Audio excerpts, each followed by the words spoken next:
பூஞ்சோலை மாணவர்கள் அனைவருக்கும் வணக்கம். 7th புக்கில் இந்த இடைக்கால இந்திய வரலாற்று ஆதாரங்கள்னு ஒரு லெசன் இருக்கும்ப்பா. இது ரொம்ப ரொம்ப முக்கியமானது. உள்ளே ஏகப்பட்ட இன்ஃபர்மேஷன்ஸ் கொடுத்துருப்பாங்க.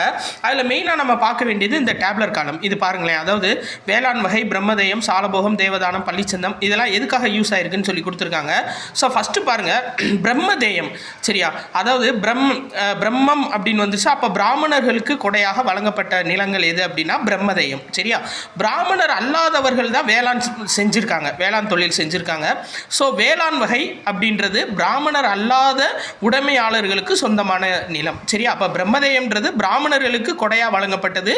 வேளாண் வகை அப்படின்றது பிராமணர் அல்லாதவருக்கு பிராமணர் அல்லாத உடைமையாளர்களுக்கு சொந்தமான நிலங்கள் சரியா. அடுத்து பாருங்க, இது பார்த்துக்குவோம். தேவதானம் அப்படின்றது கோவில்களுக்கு கொடையாக வழங்கப்பட்ட நிலங்கள்.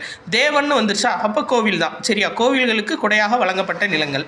இது ரெண்டு முக்கியம்பா, உங்களுக்கு கன்ஃபியூஸ் ஆகும். அதாவது சாலபோகம், பள்ளிச்சந்தம் சரியா. இப்போது சாலபோகம்னா என்னன்னா கல்வி நிலையங்களை பராமரிப்பதற்காக வழங்கப்பட்ட நிலங்கள். பள்ளிச்சந்தம் அப்படின்னா சமண நிறுவனங்களுக்கு கொடையாக அளிக்கப்பட்ட நிலங்கள். இப்போ பாருங்க, அதாவது இந்த சாலபோகம்ன்றது இந்த த்ரிஷா பாடுவாங்களா, சாலாலா பாட்டு பாடுவாங்க பார்த்தீங்களா கில்லி படத்தில், அப்படி பாடிக்கிட்டே ஸ்கூலுக்கு போகிறாங்கன்னு ஞாபகம் வச்சுக்கோங்க சரிங்களா.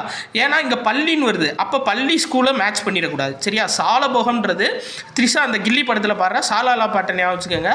அது பாடிக்கிட்டே எங்கே போகிறாங்கன்னா ஸ்கூலுக்கு போகிறாங்க. அப்போ சாலபோகம்ன்றது கல்வி நிலையங்களை பராமரிப்பதற்காக வழங்கப்பட்ட நிலங்கள் சரியா. பள்ளி சந்தம்னு வருதா, அப்போ இந்த சந்தத்தை ஞாபகம் வச்சுக்கோங்க சரிங்களா. சமண சமய நிறுவனங்கள் சரியா, சமண சமய நிறுவனங்களுக்கு சந்துக்குள்ளே தான் இடம் கொடுத்துருக்காங்கன்னு ஞாபகம் வச்சுக்கோங்க சரிங்களா. அதாவது சமண சமயம் ஸ்கூல் நிறுவனருக்கு சந்துக்குள்ளே இடம் கொடுத்துருக்காங்க. அப்போ பள்ளி சந்தம் அப்படின்றது சமண சமய நிறுவனங்களுக்கு கொடையாக அளிக்கப்பட்ட நிலங்கள். நன்றி.